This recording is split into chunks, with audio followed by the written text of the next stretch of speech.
Então, eu vou tentar refletir um pouco profundamente a respeito de um slogan, de um lema, né, que, vamos dizer assim, é muito utilizado por feministas e representantes de grupos abortistas, sobretudo aqui no Brasil, né, tá? Está nas boquinhas dessas pessoas, né, constantemente. Levanta-se até como uma bandeira. Então, trata-se da frase que diz: meu corpo, minhas regras. Bom, unindo os únicos dois neurônios em atividade no meu cérebro, eu chego a duas conclusões, né, prévias. Ou se trata de uma sentença de morte mal disfarçada, ou, né, como o professor Olavo explica na erística, é uma espécie de uma tentativa de se justificar crimes por cima das leis, entendeu? Então, na erística você tem lá uma espécie de premissa que é tomada como verdadeira e universal, mas não é verdadeira e universal. O professor Olavo explica isso muito bem. Então, avançando um pouco na reflexão, qual lei brasileira, assim, qual parágrafo, qual inciso, né, seja na Constituição, no Código Civil, Código Penal, enfim, outros, que dê amparo a essa frase.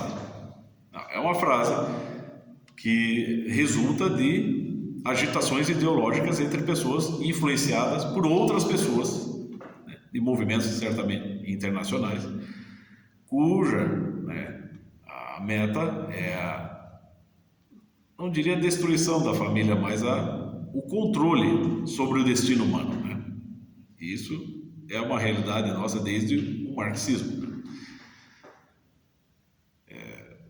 Você tem até sentenças de Karl Marx: para que o comunismo triunfe é necessário eliminar todo o lixo racial, né? E daí vai gerando a União Soviética, o nazismo, o comunismo em Cuba, em China, enfim.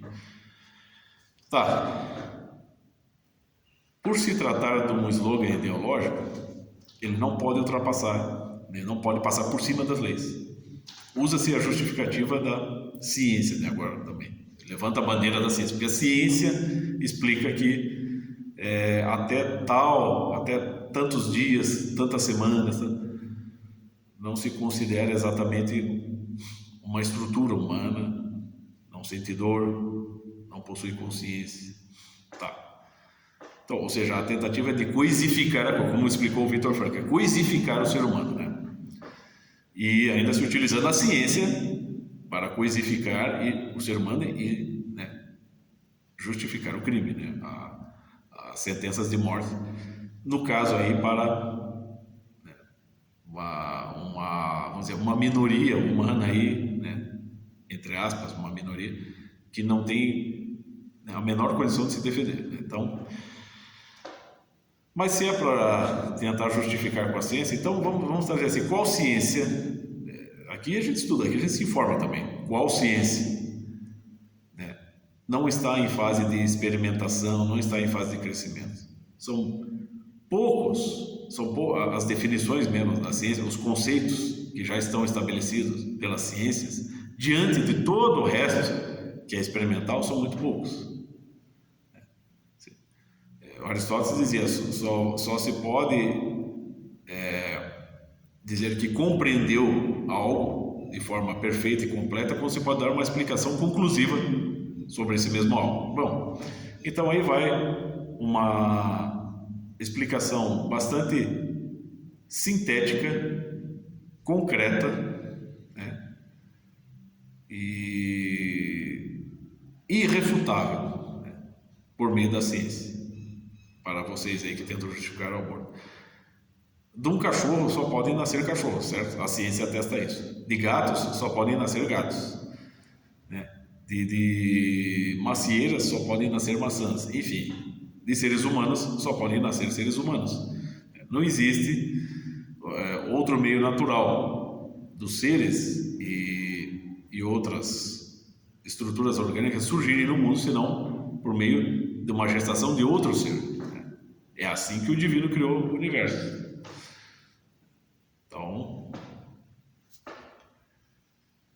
não tem como relativizar, sem relativizar o valor, a dignidade da vida humana intrauterina, sem, vamos dizer assim, se desviar cada vez mais, da verdade e tornar-se perverso, diabólico, certo? E se utilizar de discursos sofisticados da sofística e de conceitos chupados das ciências, assim, aleatoriamente, entre outros recursos linguísticos, retóricos, é perverter cada vez mais a alma humana, a inteligência humana, no sentido de se justificar sentenças de morte para pessoas inocentes, absolutamente inocentes, porque não tem a condição sequer de ver a luz, não tem a condição sequer de chegar a desenvolver as suas consciências e a sua sensibilidade. Não importa se o que está se formando no útero de uma mulher ainda não possui capacidade de sentir dor ou de estar consciente, não importa isso. Você não tem o direito de relativizar o valor dessa estrutura, porque o destino dela a se cumprir não é outro senão formar um ser humano exatamente como você, e você não tem esse direito de proibi-lo, de tirar a chance de viver, de nascer, de sair para o mundo. Não tem como, não tem como você justificar isso sem você se tornar um criminoso, assassino, perverso, diabólico. E quanto mais se tenta, vamos dizer assim, aperfeiçoar os slogans, pior a coisa fica. Mais você perverte a situação e as mentes. E ainda tem gente culpando o cristianismo ainda pela Inquisição,